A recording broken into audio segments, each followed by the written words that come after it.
ये गली रोज की तरह चुप थी, लेकिन आज डेजी की सांसें कुछ ज्यादा तेज थी। डेजी अचानक रुक गई, जैसे हवा ने उसे कुछ बता दिया हो। उसने धीरे से पीछे देखा, वहां कुछ था जो दिखता नहीं पर महसूस होता है। डेजी की आवाज कांप रही थी। ये भौंक नहीं, एक वार्निंग थी। गाली बिल्कुल खाली थी, फिर भी किसी के होने का भरोसा था।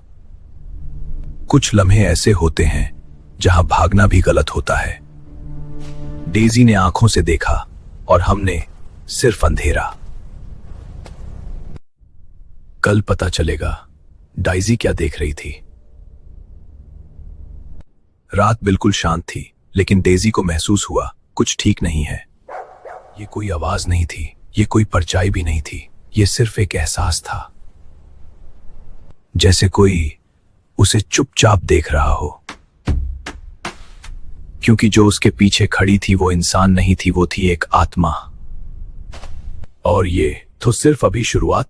इस फैक्ट्री के गेट पर डेजी सिर्फ एक डॉगी नहीं थी, वो एक आत्मा की आखिरी उम्मीद बन चुकी थी। डेजी, तुम मुझे देख सकती हो ना? तुम पहली हो जो मुझे देखकर भागी नहीं। मैं रोज इस फैक्ट्री के पास से गुजरती थी, मुझे क्या पता कि यही मेरी कहानी का अंत बनेगी। उनकी हंसी, उनकी आंखें, मैं समझ गई थी कुछ गलत होने वाला है। मैं चीखी पर इस फैक्ट्री की दीवारों ने मेरी आवाज दबा दी। जब सब खत्म हो गया तब मैं जिंदा नहीं थी, और फिर भी मैं यहीं अटकी रही। उस रात डेजी ने सिर्फ कहानी नहीं सुनी, उसने सच महसूस किया। क्या तुम मुझे इंसाफ दिलाओगे डेजी? उस रात Daisy the golden retriever dog ने 2 टाइम्स बार्किंग। यही थे जिन्होंने मुझसे जिंदा रहने का हक छीन लिया। जब उस आत्मा की कहानी जब बाहर आई तो सच छुप नहीं सका।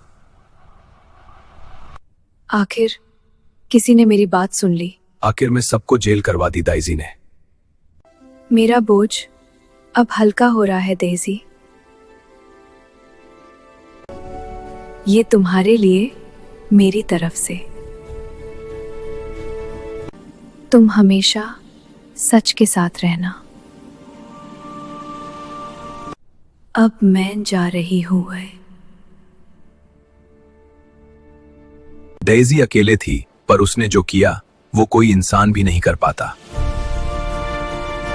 ये थी डेजी हॉरर फाइल्स सीरीज 1।